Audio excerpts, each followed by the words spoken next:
Halo Ibu. Masih nggih Bu, masih tersambung nggih Bu. Oh, iya. Tapi nggak ada suaranya. Masih nggih, masih. Iya. Nggih, lanjut Bu. Untuk soal nomor 30. Iya. Nggih. Indonesia sebagai negara hukum, pasal 1 ayat 3 nggih Bu, memiliki sistem hukum nasional sendiri yang berbeda dengan negara lain. Berdasarkan UUD NRI tahun 1945, lembaga yang melaksanakan kegiatan pembuatan hukum atau istilahnya lawmaking adalah yang pertama A, MPR dan DPR, yang kedua Komisi Yudisial dan Presiden, yang C, Mahkamah Agung dan DPR, atau D, DPR Presiden, yang E, MK dan MA. Lembaga pembuat hukum, lawmaking. Jelas ya Bu? DPR dan Presiden. Apakah itu DPR dan Presiden? Yang sering didemo oleh masyarakat itu kan DPR, karena kaitannya pembuatan hukum, menciptakan hukum. Nggih, undang-undang yang disahkan oleh Presiden seperti itu. Nggih.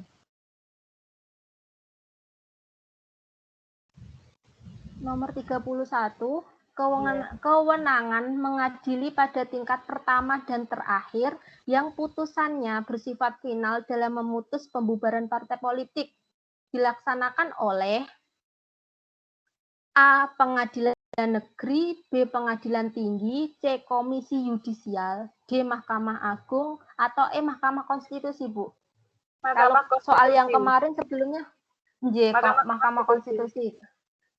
Yang mengadili tingkat pertama akhir itu kuncinya ya biasanya. Itu poinnya. Itu Mahkamah Konstitusi. Yang soal sebelumnya juga sudah saya lampirkan tugas kewenangan MK, tugas kewenangan MA berdasarkan pasalnya, nggih. Nanti saya share untuk materinya.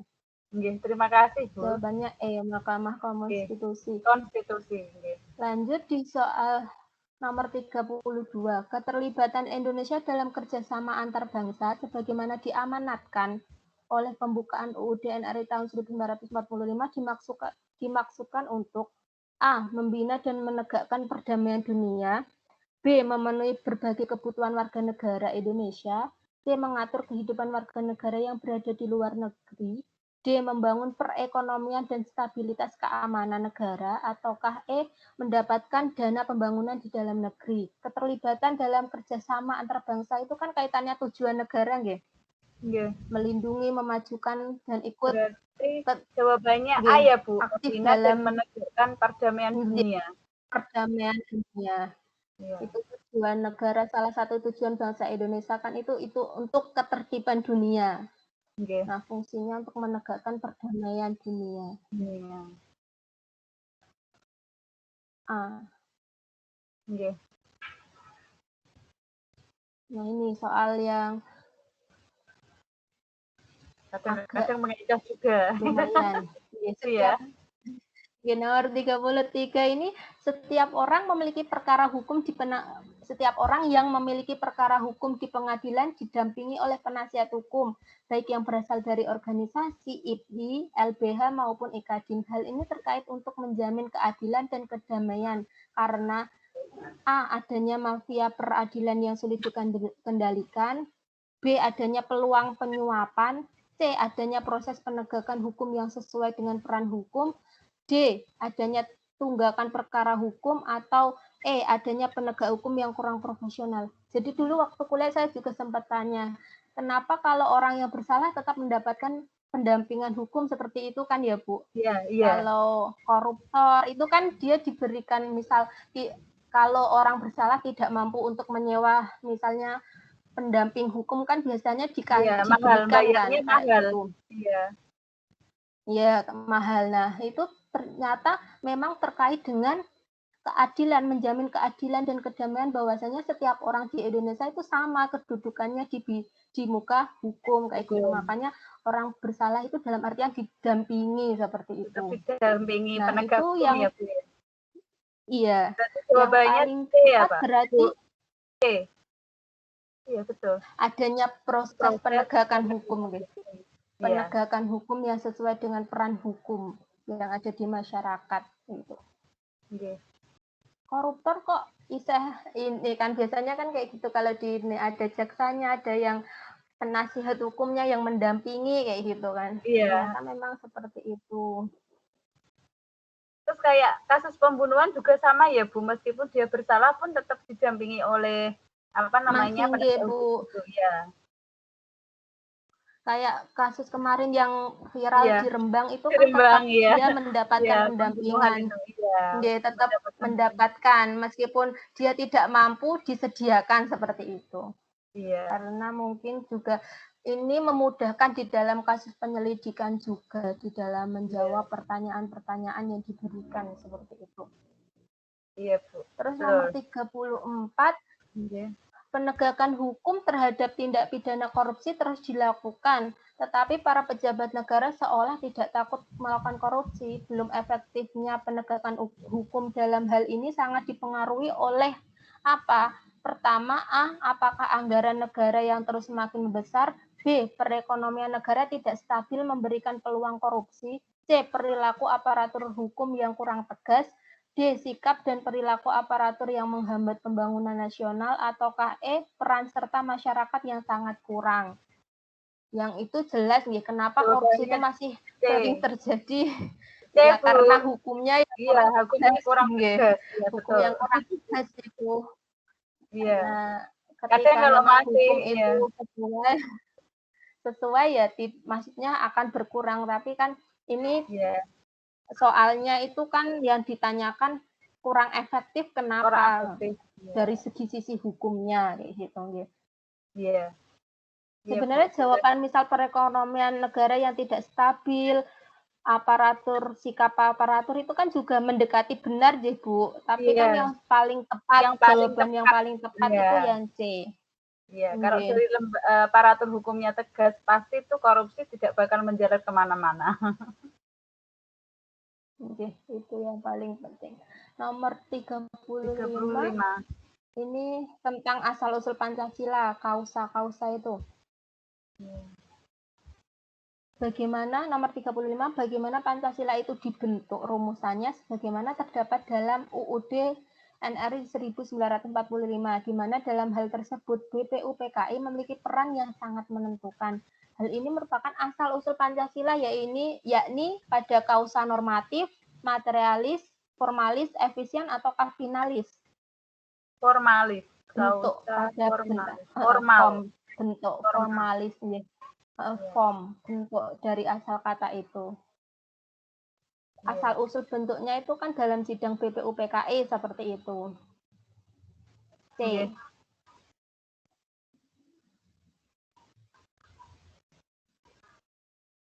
Soal nomor 36. Berdirinya Budi Utomo menandai lahirnya kebangkitan nasional karena organisasi ini memiliki ide dasar agar bangsa Indonesia mampu mengurus negara yang merdeka dengan kekuatan sendiri. Gagasan Budi Utomo tersebut selanjutnya menggugah dan mendorong lahirnya A. Pegawai baru bagi pemerintah, B. Kaum terpelajar Indonesia, C. Kesadaran kaum pribumi untuk merdeka, D. Berbagai organisasi sosial politik untuk kemerdekaan, ataukah E. Keinginan untuk Indonesia merdeka sekarang juga. Gagasan Budi Utomo, setelah Budi Utomo itu lahir, berdiri itu kan setelah itu organisasi-organisasi yang bergerak di sosial politik mulai bermunculan, indis parties kayak gitu. Berarti yang paling tepat adalah D. Setelah gagasan Budi Utomo itu berdiri, selanjutnya menggugah mendorong lahirnya berbagai organisasi sosial politik untuk merdeka. Jadi organisasi-organisasi yang bergerak di bidang sosial politik mulai bermunculan seperti itu karena penggagasnya ini sudah ada seperti itu. Jelas ya Bu yang D jawabannya? Oke, jelas. Nomor soal 37 ke bawah ini kayaknya soal-soal yang masih ini nggak terlalu, masih kayak soal-soal yang ada di SMP kayak gitu, soal materi SMP. Sumpah nomor 37, Sumpah Pemuda tidak dapat lepas dari organisasi kepemudaan yang bernama Perhimpunan Pelajar-Pelajar Indonesia atau PPPI yang didirikan pada tahun 1926. Para pemuda menyadari bahwa perjuangan kemerdekaan tidak akan berhasil tanpa adanya A. Kerja keras, B. Semangat pemuda Indonesia, C. Hadirnya kaum muda terpelajar, D. Pergerakan politik pemuda Indonesia, atau KE Persatuan Bangsa Indonesia. Persatuan Bangsa Indonesia. Nggih, jelas Bu. Kayak gini Karena butuh fokus saja nggih Bu. Ya. Karena kemerdekaan Nggih. tidak akan tercapai kalau tidak ada persatuan dan kesatuan. Nggih, benar, yang paling tepat. Ini soal-soal yang kita cuma butuh fokus nggih Bu. Iya. Fokus. Betul, konsentrasi. Soalnya jawabannya karena enggak terlalu enggak harus yang hafal materi kayak gitu kan. Dari 50 soal itu kan enggak semua teori. Ada soal-soal yang memang dikhususkan untuk cuma butuh fokus seperti itu. Jadi kunci utama mengerjakan soal itu tidak gugup itu saja. Itu yang paling penting. Iya. Soal itu yang butuh konsentrasi ya. Jadi mudah. Iya. Iya Bu. Mengerjakan soal-soal seperti ini dengan keterbatasan waktu seperti itu kan yang penting jangan gugup dulu. Kalau gugup itu biasanya materi yang sudah hilang semua. Iya, hilang semua. Nih, kalau enggak gugup biasanya malah bisa diajak mikir lagi Bu. Iya, betul. Masih bisa untuk ini. Iya, betul sekali. Nomor 38 itu sebagai perwujudan semangat kebangsaan kolektif dalam perjuangan kemerdekaan Republik Indonesia, maka tanggal berdirinya Budi Utomo diperingati sebagai Hari Kebangkitan Nasional Indonesia. Hal ini karena Budi Utomo merupakan A. Organisasi yang didirikan oleh kaum terpelajar, B. Organisasi yang didukung oleh pemerintah Belanda. Itu jelas salah opsinya karena memang C. Organisasi sosial modern yang menanamkan semangat kebangsaan, bisa jadi. D. Bentuk penghargaan yang diberikan oleh Belanda kepada Indonesia, jelas salah. E. Ataukah organisasi politik yang menentang kolonial Belanda? C. Antara A sama D. Semangat kebangsaan ya Bu. Yang menanamkan semangat kebangsaan deh. Iya.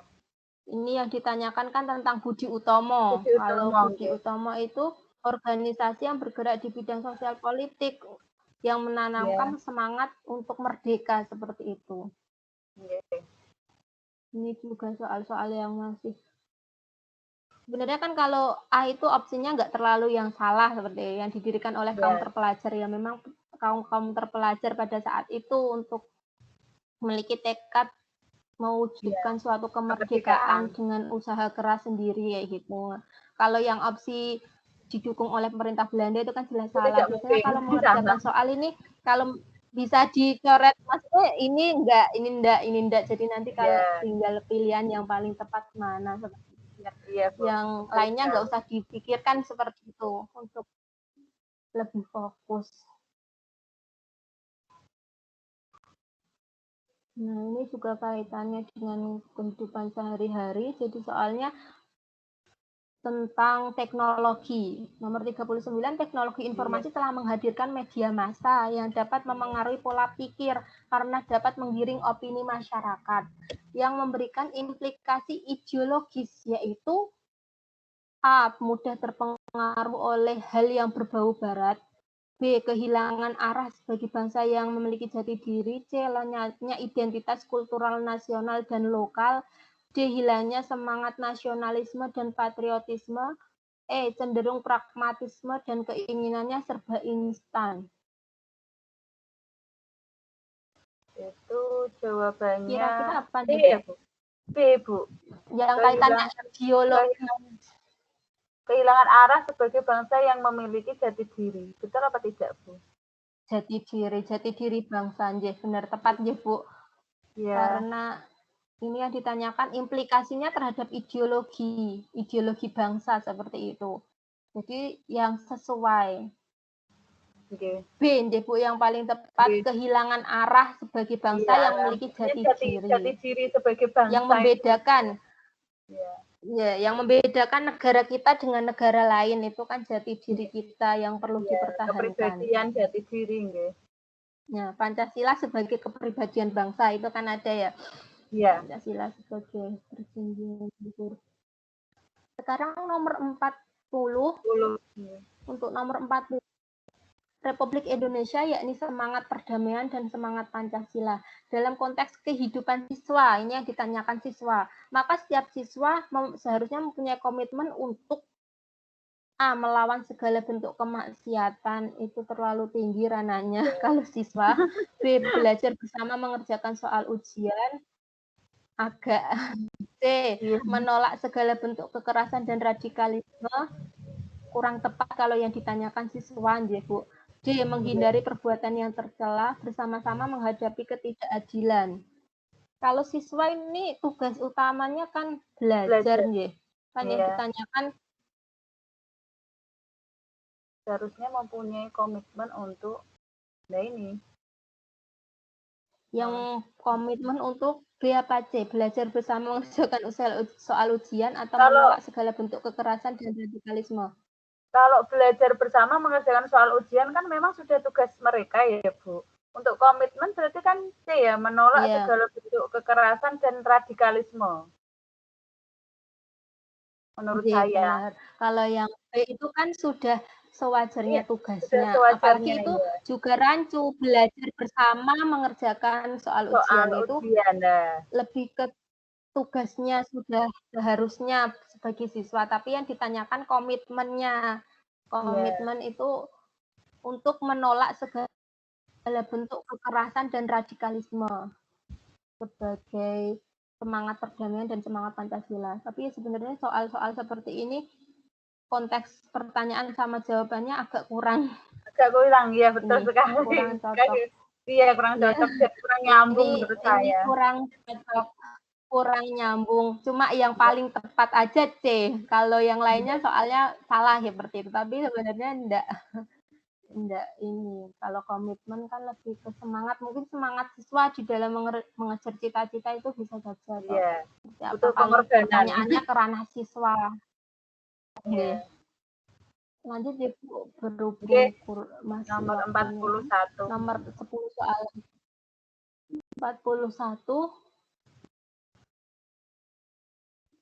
Ini siswa lagi yang ditanyakan. Semangat dan komitmen kebangsaan diperlukan untuk memperkuat NKRI melalui bela negara. Dalam konteks kehidupan bernegara yang dapat dilakukan oleh siswa dalam bela negara adalah A. Memahami Pancasila, UUD NRI tahun 1945 dan peraturan hukum lainnya. Ataukah yang B. Mengamalkan Pancasila dalam kehidupan sehari-hari. C. Menjaga nama baik sekolah. D. Menuntut ilmu demi kemajuan bangsa dan negara. E. Menjaga nama baik dan kehormatan bangsa dan negara. Yang paling siswa tepat lagi yang ditanyakan. C itu, Bu. Kan yang dilakukan bela negara oleh siswa. Berarti kan menuntut ilmu demi kemajuan bangsa dan negara. Karena itu sudah menjadi tugas dan tanggung jawabnya. Tugasnya, bela negara di ranah siswa itu seperti apa? Tidak harus ikut demo ya, Bu? Iya, tidak. Atau ikut perang kayak gitu kan enggak. Jadi yang ditanyakan bela negara di konteks siswa ya menuntut ilmu itu sudah lebih dari cukup kemajuan bangsa dan negara.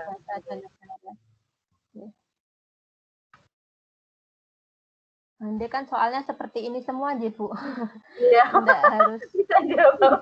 Enggak harus panjang-panjang. Untuk pengalaman yang kemarin itu yang soal SKD, pada waktu itu kan saya ikut tes CPNS yang kemarin itu tahun kemarin. Itu soalnya luar biasa. Saya juga ikut, Bu.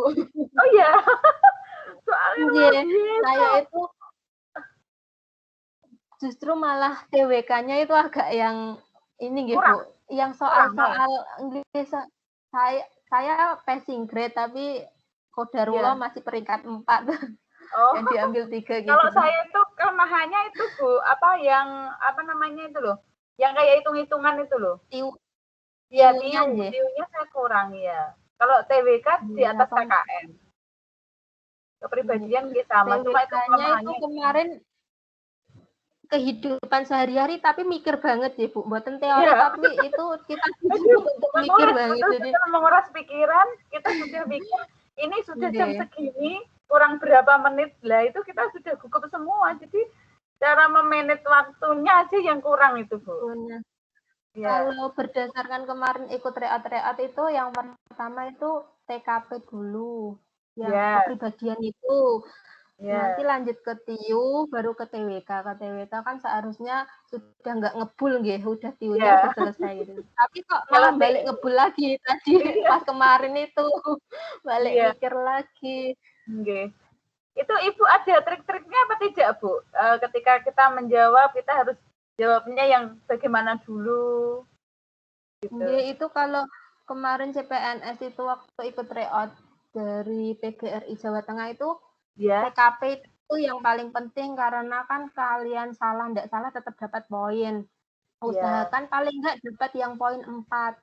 Itu yang sudah Oh, menolong gitu. di atas rata-rata kan maksimalnya 5 gitu per soal. Iya, Jangan iya, sampai dapat yang 3. Jadi misal pun kita salah, cari salahnya yang salah dapat poin 4 kayak gitu. iya, Kalau berdasarkan dari Mbak Tentornya kemarin. Tapi memang iya, benar itu bisa dijadikan satu trik TKP iya. diselesaikan dulu, tarik nafas ke TIU.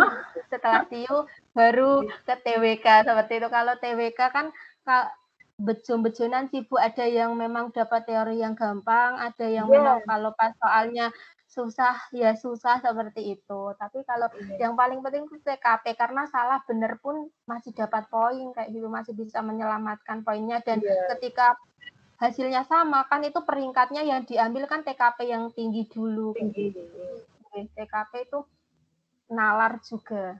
Iya. Kalau TIU ya memang itu di Hitung-hitungnya YouTube itu, itu ada ya. trik-triknya Bu. Kalau Ada. di Sebetulnya nggak ada nggih, trik-triknya. enak Kalau kita enak kan YouTube ngitungnya, ya. belajarnya. Di YouTube itu Iya. kalau TIU saya. Soalnya kan ada tekniknya diberikan kalau yang ahli matematika kayak gitu kan bisa ini. Kayak Iya. kebiasaan mengerjakan sih. Kalau Iya. yang TWK ya kita rajin membaca sama konsentrasi atas soal itu saja sih. Tapi ya balik lagi ke rezeki. Semoga rezeki kita di tahun ini sesuai dengan Amin. amin Amin. amin ya Amin. Allah. Amin. Amin ya Allah. Amin. Sesuai yang telah diikhtiarkan kita seperti itu nggih Bu, biar Iya. barokah. Sambil berdoa ya Bu sama-sama. Nggih, amin. Nomor 40 nggih Bu, 42 nggih Bu, saya 42, lanjutkan. 42. Nomor 42 itu salah satu implikasi kebijakan otonomi daerah terkait otonomi daerah, pelimpahan kekuasaan dari pemerintah pusat ke pemerintah daerah. Yang dikembangkan di Indonesia adalah implikasi itu berarti dampak. Dampak dari adanya kebijakan otonomi daerah itu apa? A. Pemerintah pusat tidak lagi berkewajiban memberikan anggaran kepada daerah. Dicentang salah itu. Karena sudah negatif, tidak lagi. B. Daerah-daerah lebih kreatif dalam mengembangkan sumber dayanya, positif itu. Bisa jadi C. Terjadinya pemusatan kekuasaan pemerintah pusat ke daerah, berarti itu kan negatif, nggih, pemusatan kekuasaan. Salah. D. Hanya putra daerah yang berpartisipasi secara aktif dalam pembangunan di daerah. Mungkin nggih benar. Kalau otonomi daerah kan memang putra-putra daerah yang Daerah, dikhususkan, tapi iya kan betul. untuk soal ini kurang tepat deh jawabannya. Iya. Yang E, pemilihan kepala daerah memulai perwakilan secara demokratis. Yang paling tepat kira-kira B. yang A, B, B, yang B B nggih itu jelas. karena daerah-daerah itu harus lebih kreatif dalam mengembangkan sumber dayanya, bagaimana mereka mengelola daerahnya tersebut supaya bisa maju ke depannya begitu. Nah, menurut saya. Nggih bener daerah. Ya salah satu dampaknya ya ini daerah dituntut untuk lebih kreatif karena untuk daerahnya sendiri kembali ke daerahnya, diolah sendiri, dikembangkan sendiri ya. Kembangkan ya. Betul. B, Bu, yang paling tepat daerah-daerah lebih kreatif dalam mengembangkan sumber dayanya. Okay. Lanjut ke nomor soal 43. Prinsip yang menyatakan kedudukan manusia Indonesia ditempatkan dalam kerangka kesatuan politik, sosial, budaya, ekonomi, serta pertahanan keamanan disebut dengan prinsip dari A. Ketahanan nasional, B. Wawasan Nusantara, C. Nasionalisme Indonesia, D. Kebhinneka Tunggal Ikaan, ataukah E. Keadilan sosial? Nah, menurut saya itu kok wawasan Nusantara, cara pandang bangsa Indonesia. Cara pandang wawasan Ya, Nusantara. di salah satu materi-materi ke SMP seperti itu kan ada nggih wawasan Iya. Nusantara SMA itu kan wawasan Iya. Nusantara B. Iya. Salah satu nomor 44. Salah satu faktor pemersatu bangsa adalah bendera, bahasa, dan lambang negara serta lagu kebangsaan. Pengaturannya dalam undang-undang bertujuan untuk memperkuat NKRI yaitu A. Menjaga kehormatan dan kedaulatan negara NKRI. B. Menjaga kesatuan TNI dalam NKRI. C. Menjaga wilayah perbatasan NKRI. D. Menjaga pulau-pulau terpencil dari pengakuan negara lain. Ataukah E. Memberikan identitas bagi negara kesatuan Republik Indonesia. Itu Faktor jawabannya. pemersatu bangsa Itu menjaga kehormatan dan kedaulatan negara. kedaulatan itu nggih paling penting Ya. poinnya, menjaga kedaulatan negara. Gitu. Kalau kehormatan kita kan menjaga nama baik kita dengan negara-negara yang lain. Nggih. Melalui bendera, bahasa, Ya. lambang, lagu,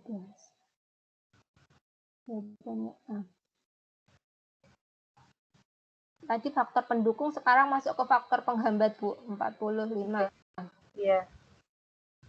Salah satu faktor penghambat di mana terjadi konflik antar kelompok masyarakat yang dapat membahayakan NKRI. Salah satu sumber utama konflik tersebut tercermin dalam perilaku A. Fanatisme dalam menjalankan semua agamanya. B. Persaingan untuk memperoleh tempat tinggal. C. Pertukaran kesenian antar daerah. D. Suatu suku mendominasi suku-suku lainnya. E. Kerjasama ekonomi yang saling menguntungkan. Faktor penghambat. Penghambat itu suatu suku mendominasi suku-suku lainnya, berarti menganggap bahwa suku yang lain sudah tidak menganggap baik. Sukunya paling baik seperti itu. Ya, itu kan yang terjadi ini konflik antar kelompok masyarakat kan karena merasa ini sukuku yang paling baik, paling ini yang paling benar. Atau disebut juga etnosentrisme ya, Bu ya. Etno nggih, kalau bahasa D nggih, Bu. Jawabannya. Kalau nomor 46. Ini soalnya panjang tapi mudah dipahami.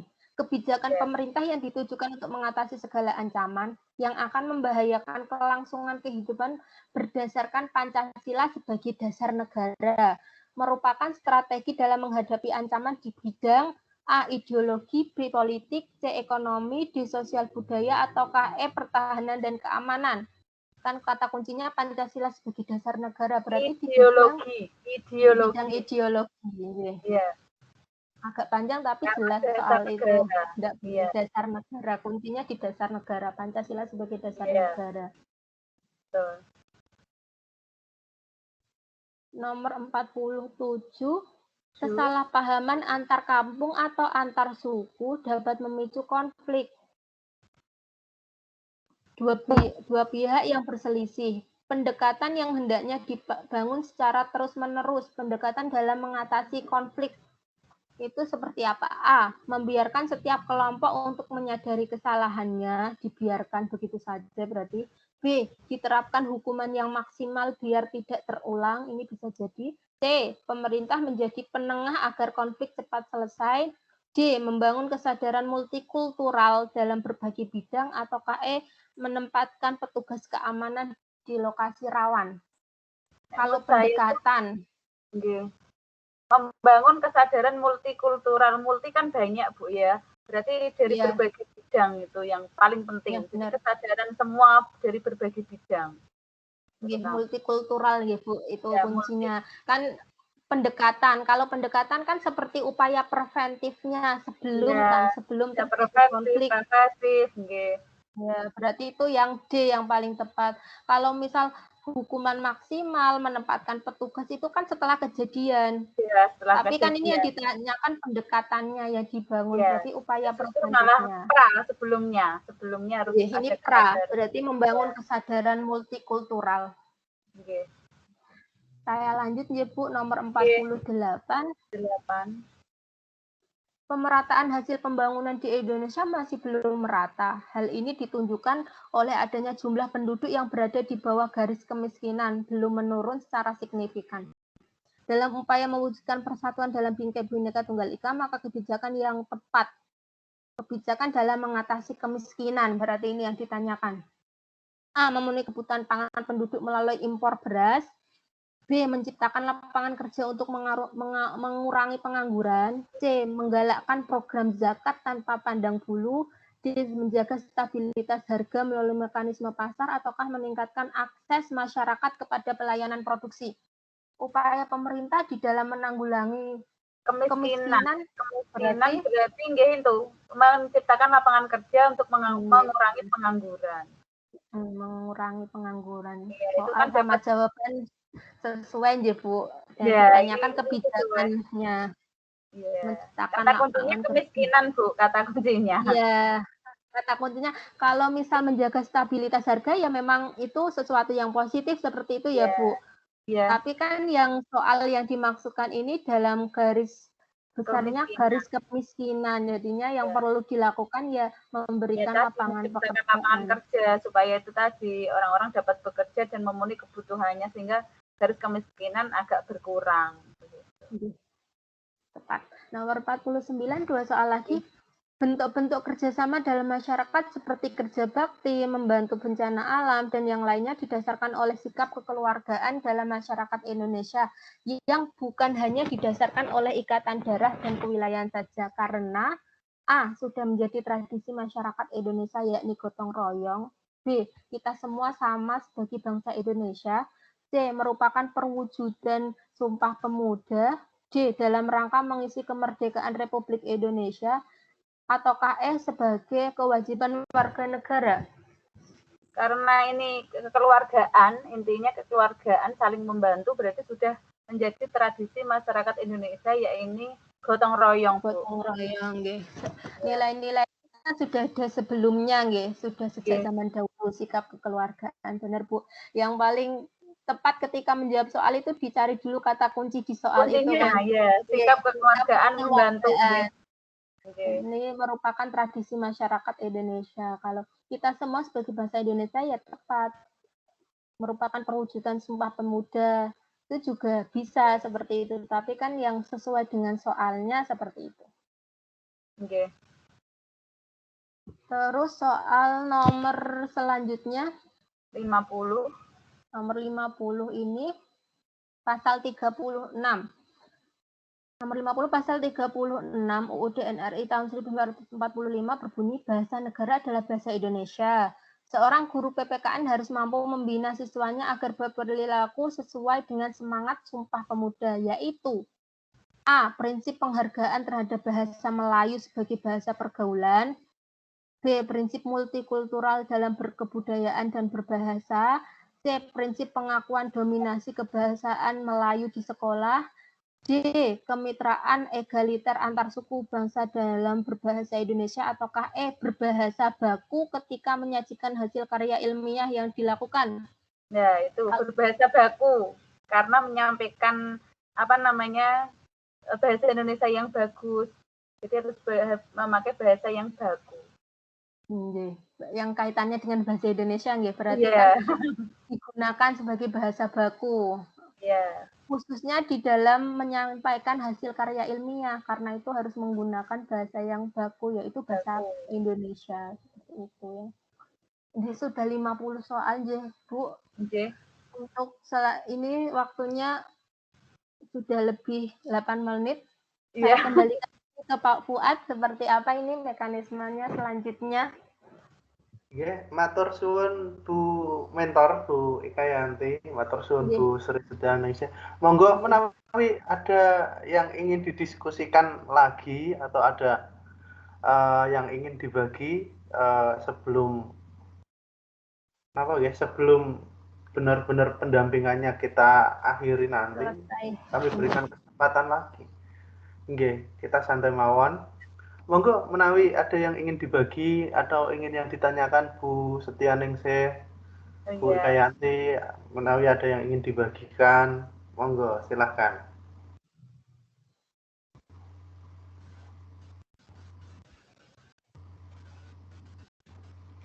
Inggih silakan Bu Setianingsih dengan Terima pun kasih. jadi presenter. Terima kasih Pak Fuad. Mungkin Inggih. banyak yang saya akan sampaikan nanti untuk kita sharing masalah soal dan lain-lain. Ibu Ika mungkin ada punya kisi-kisi terkait tentang tes P3K nanti Bu. Kalau untuk kisi-kisinya belum. Nanti kalau sudah mendapatkan atau info-info selanjutnya kan kalau di sesuai info itu kemarin sekitar bulan Juni kalau tidak salah Bu. Kalau ininya. Jadi kalau kisi-kisi itu kan mendekati biasanya kalau dari secara resminya kan belum dibuka. Nah, biasanya kisi-kisi itu setelah infonya dirilis secara dari BKN-nya seperti itu nanti baru di ini. Yang paling penting kalau tentang TWK-nya itu kalau materi ke PPKN-nya itu kan Pancasila, UUD, Wawasan Nusantara, terus Bhinneka Tunggal Ika seperti itu kan Bu. Kalau yang PPKN seperti itu termasuk 4 pilar pembangunan kebangsaan ya, pilar kebangsaan gitu. Itu kisi-kisi yang kemarin seperti itu kalau saya baca 4 itu. Ketambahan mungkin pasal-pasal tambahan itu yang paling biasanya dominan itu MA, MK itu loh Bu, yang tentang pasal 22C itu, pasal 24 itu yang biasanya keluar kalau tugas wewenang MK, tugas wewenang MA itu biasanya keluar. Terus untuk kemarin kan ada isi Trekora, bisa saja nanti dekret presiden seperti itu mesti salah satu muncul. Konferensi meja bundar itu seperti itu biasanya yang sering muncul seperti itu. Tapi tidak semua soal langsung itu kan ada nanti pembagian teorinya hanya sekian persen, nanti yang lainnya ya pemahaman konsep seperti itu. Iya. Mungkin soalnya seperti yang di SKD kemarin ya Bu, banyak yang luar biasa butuh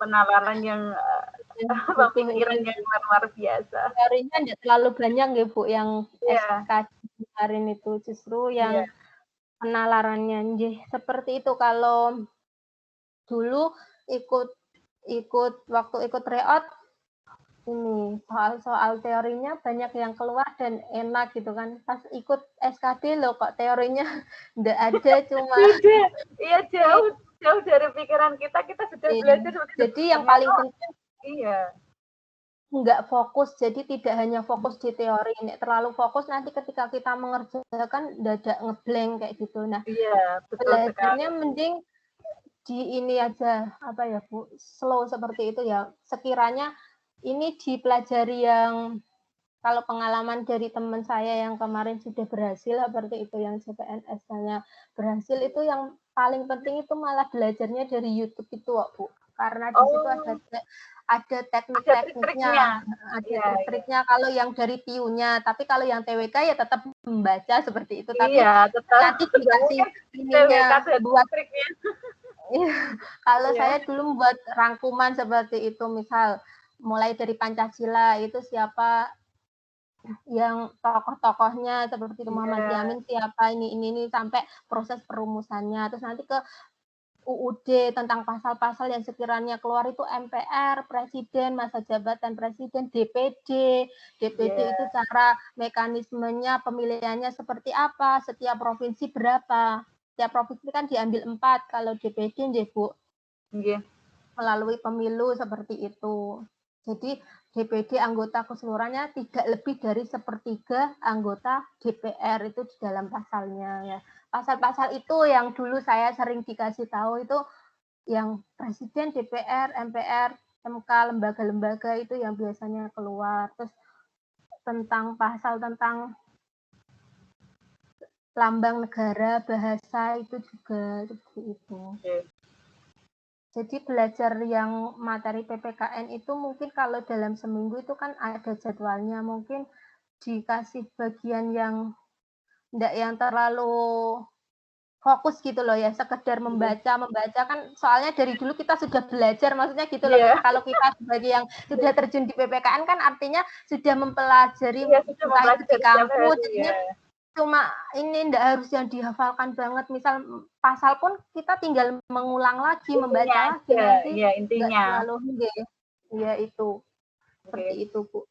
Kalau Ibu Sri ini sudah pengalaman ikut tes CPNS yang keberapa kali, Bu? Yang sudah kemarin 4 kali, Bu. Saya itu pertama itu 2008, itu tes di Kudus. Itu tesnya masih di GOR, Bu.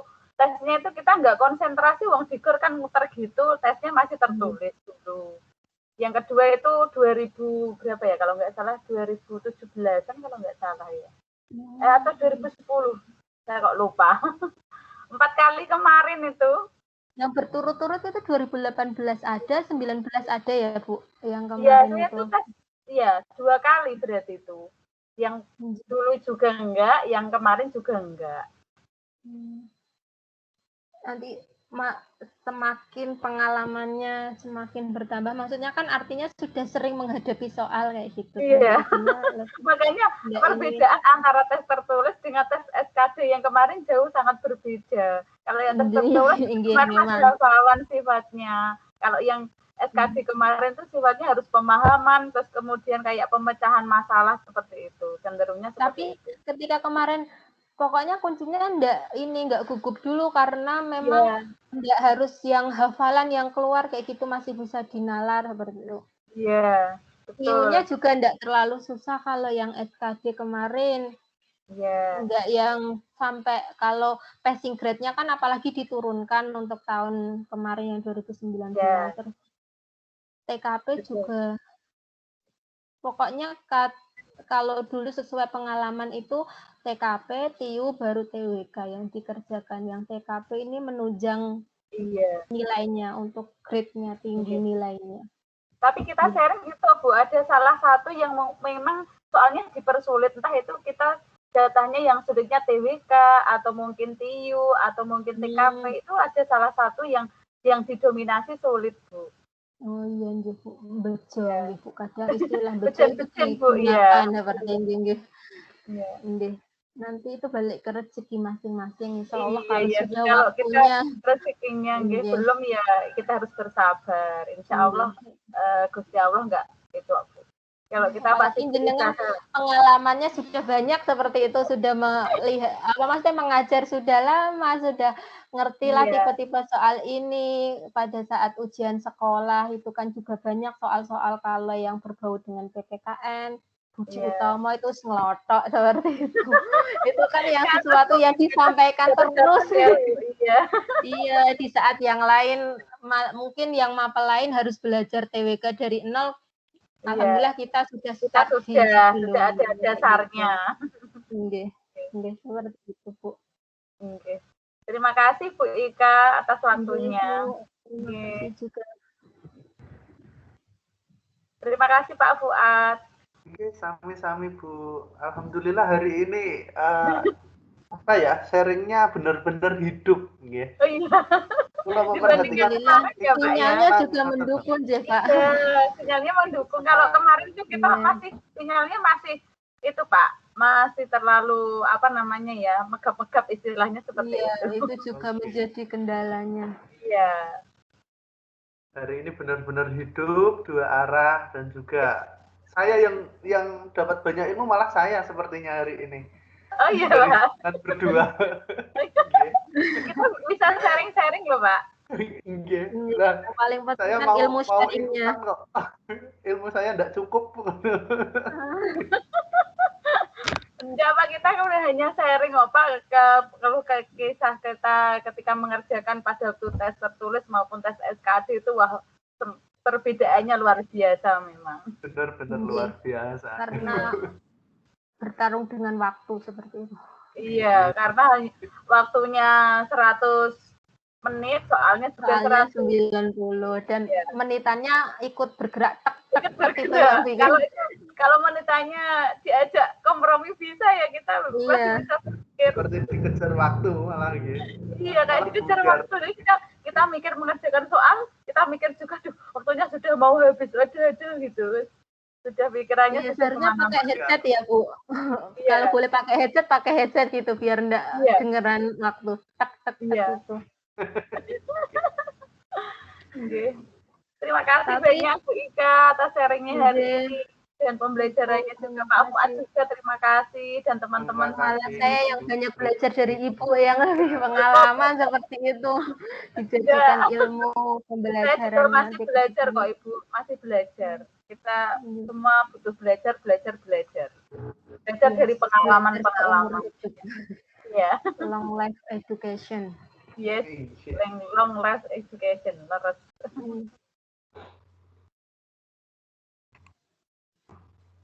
Ya, mungkin ada lagi Ibu yang ingin dibagikan atau ditanyakan?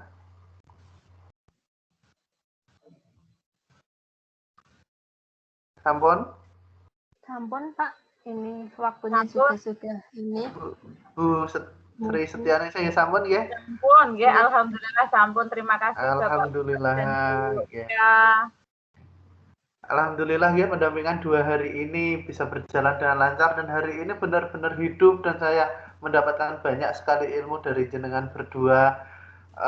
Semoga dalam 2 hari ini kegiatan yang kita lakukan bisa membawa berkah dan juga mempermudah jalan kita semua menuju P3K Mangke.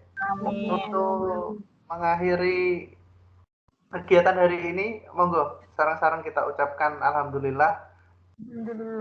Alhamdulillahirabbil alamin. Semoga menjadi amal ibadah kita semua dan tentu dipermudah untuk P3K Mangke. Ya, matur suwun Ibu Ika Yanti yang kerso selama 2 hari ini menjadi mentor kami dan juga Ibu Sri Setianingsih yang dengan pengalamannya berbagi dengan kami. Terima kasih juga untuk Pak Eko Adi Saputro dari SLCC PGRI Kabupaten Rembang. Terima kasih untuk fasilitasnya.